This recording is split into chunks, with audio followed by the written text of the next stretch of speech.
कर रही है। बुढ़िया बने अढ़ाई छैल ने हकलाते हुए बूढ़ी स्त्री की तरह ही जवाब दिया, क्या बताऊं हुजूर, अढ़ाई छैल आया था और अपने घोड़े के लिए दाने दलवाने का काम सौंप गया। बस उसी के काम में लगी हूँ, वो आता ही होगा। बूढ़ी की बात सुन नगर कोतवाल चहक उठा। बोला, तुम हटो यहाँ से बूढ़ी माई और अपने ये वस्त्र मुझे दे दो। इस प्रकार नगर कोतवाल बूढ़ी के वस्त्र पहन नगर चौक में दाने दलने लगा। बुढ़िया रूपी अढ़ाई छैल कोतवाल के कपड़े ले वहां से चंपत हो जाता है और कोतवाल पूरी रात नगर चौराहे में बैठा दाना दलता रहा। जब दिन निकलना शुरू हुआ तब आते जाते लोग कोतवाल के ऊपर हंसते कि ये आज कोतवाल को क्या हो गया जो इस भेष में नगर चौराहे पर बैठा दाना पीस रहा है। लोगों को खुद पर हंसते देख कोतवाल ने तुरंत वो सारा ताम झाम फेंक दिया और माथा पकड़कर बैठ गया। साला वो अढ़ाई छैल बुढ़िया का रूप बना मेरे साथ भी खेला कर गया। जाटनी के लड़के ने राजा की नाक में दम किया हुआ था। जब मीणा जाति के लोगों ने उसे पकड़ना चाहा तो उसने उल्टा उन्हीं के सिर मूंड कर उनकी ही स्त्रियों द्वारा उन पर ईंट पत्थर बरसवा दिए। जब नगर के कोतवाल ने उसे पकड़ना चाहा तो उसने कोतवाल को भी सबक सिखाते हुए उससे बीच चौराहे में दाना दलवाया, जिससे वो लोगों के बीच मजाक का पात्र बनकर रह गया। इन घटनाओं के बाद पूरे नगर में अढ़ाई छैल का भय इस कद्र हो चुका था कि अब कोई भी नगर निवासी उसे पकड़ने के लिए आगे नहीं आ रहा था। लोगों को ये बात जच गई थी कि अगर अढ़ाई छैल को पकड़ने गए तो उल्टा हमें ही लेने के देने पड़ जाएंगे। राजा भी उससे अत्यंत परेशान था। अंततः राजा ने उसे पकड़ने वाले को आधा राज्य देने की घोषणा की। आधे राज्य के लालच में इस बार फौजदार हिम्मत करके आगे आया।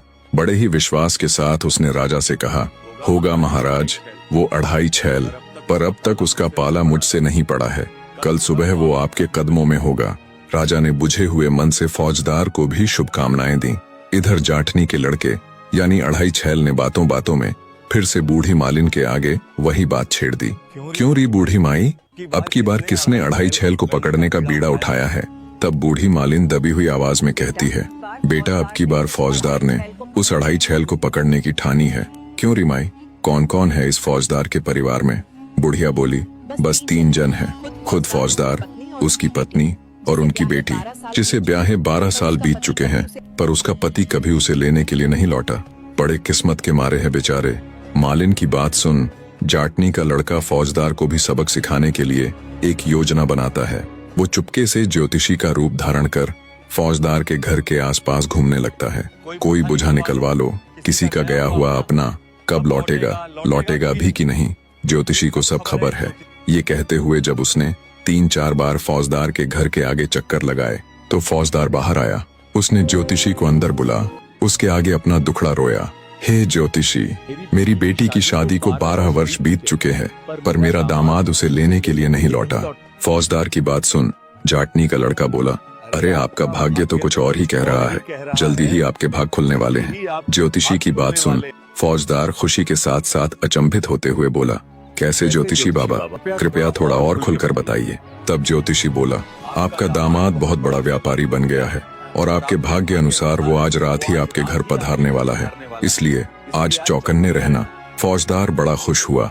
उसने ज्योतिषी को बहुत अच्छी भेंट देकर विदा किया। रात हुई तो जाटनी का लड़का एक व्यापारी का वेश धारण कर फौजदार के घर के आगे ये कहते हुए चक्कर लगाने लगा कि यही आसपास मेरी शादी हुई थी। पता नहीं कौन सा घर था। जिस बाप की जवान बेटी ब्याह के 14 साल बाद भी घर बैठी हो, उसे अगर पता चले कि उसका दामाद पूरे 14 वर्ष बीत जाने के बाद उसकी बेटी को लेने के लिए आने वाला है, तो उसे भला नींद कैसे आ सकती है। बिल्कुल उसी परिस्थिति में आज फौजदार था। वो ज्योतिषी के कहे अनुसार चौकन्ना हुआ अपने दामाद के आने का इंतजार कर रहा था। रात हुई तो जाटनी का लड़का एक व्यापारी का वेश धारण कर फौजदार के घर के आगे ये कहते हुए चक्कर लगाने लगा कि यही आसपास मेरी शादी हुई थी। पता नहीं कौन सा घर था। अब फौजदार तो परिवार सहित पहले से ही कान खड़े कर दामाद के इंतजार में थे।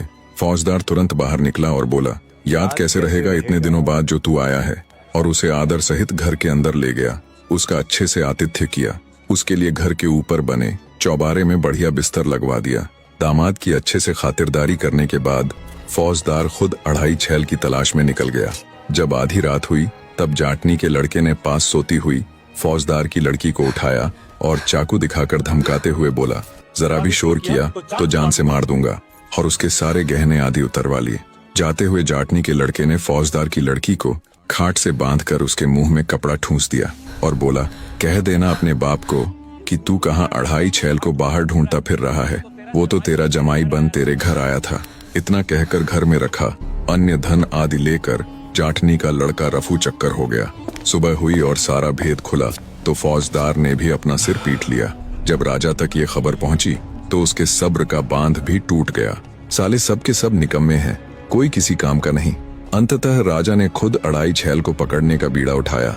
उधर जाटनी के लड़के ने बूढ़ी मालिन को लूटा हुआ बहुत सारा धन दिया और बोला, क्यों रिमाए, आज किसने बीड़ा उठाया है अढ़ाई छैल को पकड़ने का? मालिन बोली, अरे बेटा क्या बताऊं, उस अढ़ाई छैल ने तो पूरे नगर की नींद उड़ा रखी है। अब खुद राजा महाराज ने ही उसे पकड़ने का बीड़ा उठाया है। मालिन की बात सुन शातिर हंसी हंसता हुआ अढ़ाई छैल बोला, ओह तो आज राजा साहब खुद निकलेंगे अढ़ाई छैल को पकड़ने के लिए। इसी दिन का तो उसे शुरू से इंतजार था। रात हुई तो राजा ने नगर के चारों दरवाजे बंद करवा दिए और आखिरी दरवाजे पर अपराधियों को ठोकने वाला काट रखकर खुद वहां पर पहरा देने लग जाता है। उधर जाटनी के लड़के ने एक अत्यंत सुंदर लड़की का वेश धारण कर लिया और हाथों में पूजा की थाली लेकर निकल पड़ा नगर में। जब सुंदर युवती बना जाटनी का लड़का राजा के नजदीक से गुजरा तो उसे देख राजा को भी बड़ा अचंभा हुआ। सोचा, नव युवती इतनी रात को हाथ में पूजा की थाल लिए भला कहाँ जा रही है। राजा उसे आवाज देकर रोक लेता है और कहता है, कौन हो तुम और इतनी रात को कहाँ जा रही हो? युवती ने आत्मविश्वास के साथ निर्भीकता से उत्तर दिया, मैं फौजदार की बेटी हूँ। राजा बोला, इतनी रात को कहाँ जा रही हो बेटी? इस पर युवती ने कुछ लज्जा कर कहा, महाराज आपको तो यह पता ही है कि कल रात वो दुष्ट अढ़ाई छैल हमारे घर आया था। लूटपाट के साथ साथ उस हरामी ने मेरा धर्म भ्रष्ट भी कर दिया। अंततः पास ही के भैरव मंदिर में फिर से पवित्र बनने के लिए जा रही हूँ। भैरव जी की कृपा से मेरा कलंक दूर हो जाएगा। इतना कह युवती रूपी जाटनी का लड़का वहां से चला गया। थोड़ी देर बाद जब वो वापस आया तो फिर से राजा के पास रुक गया और काठ की तरफ इशारा करते हुए उसने राजा से पूछा कि महाराज ये क्या चीज है? राजा बोला, बेटी ये काठ है, इसमें अपराधियों को पकड़कर कस दिया जाता है। आज उस दुष्ट अढ़ाई छैल को पकड़कर इसी के अंदर डालूंगा। राजा की बात सुन बड़े ही भोलेपन के साथ युवती बोली, महाराज ये भला कैसा यंत्र है? इससे पहले तो ऐसा कुछ मैंने कभी नहीं देखा। मैं भी तो देखूं कि इसमें अपराधी कैसे ठोका जाता है। युवती के इतना कहने पर राजा ने अपना एक पैर काठ में रखा और बोला कि देख, इस तरह एक पैर इस छेद में डाल दिया जाता है और दूसरा पैर 3 छेद छोड़कर चौथे छेद में, और फिर इस काठ को बंद करके ताला लगा दिया जाता है। युवती बोली, महाराज मैं देखना चाहती हूँ, कृपया आप एक बार मुझे भी इसमें बंद करके दिखाइए ना। युवती का भोलापन देख राजा बोला, बेटी मैं तुझे इस काठ में कैसे बंद कर सकता हूँ भला? तुम्हारे ये कोमल कोमल हाथ पैर छिल जाएंगे। अगर तुम्हें इसे देखने की इतनी ही अभिलाषा है तो लो मैं स्वयं इसके अंदर जाकर तुम्हें दिखलाता हूँ। इतना कहकर राजा ने अपने दोनों पांव और हाथ उस काठ के अंदर डाल दिए। युवती बना जाटनी का लड़का तो कब से इसी फिराक में था। उसने तुरंत उस काठ को बंद कर ताला जड़ दिया। राजा बोला, ये क्या कर रही हो बेटी? अब मुझे निकालो इसके बाहर, खोल दो इस ताले को। तब जाटनी का लड़का बोला, मैं तेरी कोई बेटी नहीं हूँ, मैं तो तेरा फूफा अढ़ाई छैल हूँ। ये सुन राजा की आंखें फटी की फटी रह जाती हैं। जाटनी के लड़के ने अपनी जेब से कालिख निकालकर राजा के मुंह पर मल दी और 7 जूते मारते हुए बोला, ये मेरी माँ के नाम के। और एक बार फिर से एक के बाद एक करके 7 जूते दोबारा राजा को जड़ दिए और बोला, ये मेरे नाम के। इस प्रकार अच्छे से अपना बदला लेने के बाद जाटनी का लड़का राजा को उसी हालत में छोड़ वहां से 9-2-11 हो गया। बेचारे राजा की बड़ी दुर्दशा हुई। सुबह हुई तो लोगों ने उन्हें काठ में से निकाला। अब तक राजा भी अढ़ाई छैल का कायल हो चुका था, पर एक बात राजा को अंदर ही अंदर खाए जा रही थी। वो सोच रहा था कि मैं तो उस लड़के को जानता तक नहीं, फिर उसने जूते मारते हुए ये क्यों कहा कि 7 मेरी माँ के नाम के और 7 मेरे नाम के। अगले दिन राजा ने पूरे नगर में घोषणा करवा दी कि अढ़ाई छैल के सभी गुनाह माफ हैं। वह दरबार में हाजिर हो। राजा साहब उसे भरपूर इनाम नवाजने के लिए बेकरार है। जाटनी के लड़के ने जब ये घोषणा सुनी तो वो दरबार में हाजिर हो गया। महाराज मैं ही हूँ वो अढ़ाई छैल। उसे देख राजा हैरान था। उसे उसके आने की बहुत कम उम्मीद थी। कुछ देर तक राजा खुले मुंह से विचारों की उधेड़-बुन में खोया हैरानी से उसे देखता रहा। फिर जब राजा ने उससे जूते मारने का कारण पूछा तो उसने शुरू से लेकर अब तक का सारा वृतांत राजा के सामने कह सुनाया। तब राजा बोला, उसे तो मैंने बीच विवाह ही छोड़ दिया था, फिर वो मेरी पत्नी और तुम मेरे बेटे कैसे हुए? जाटनी का लड़का बोला, महाराज, जब आपने फेरों के बीच बेहोश होने का नाटक किया था, उसी क्षण पहले से ही चौकन्नी मेरी माँ ने आपकी कटार निकाल ली थी। आपके जाने के बाद बस आपकी उस कटार के साथ ही उन्होंने बाकी बचे हुए फेरों को पूरा कर विवाह संपूर्ण किया।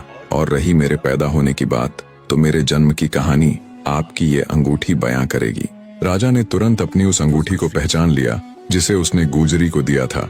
राजा जाटनी को आदर सहित अपने राज्य में बुलवा लेता है और जाटनी वो उसके लड़के से अपने किए के लिए माफी मांगता है। राजा ने अढ़ाई छैल को अपना बेटा मान उसे युवराज घोषित कर दिया और जाटनी को अपनी पट रानी बना लिया। इस तरह जाटनी ने भी अपनी कही पूरी करके दिखाई। उन्होंने साथ साथ बड़े ही आनंद के साथ अपना जीवन व्यतीत किया।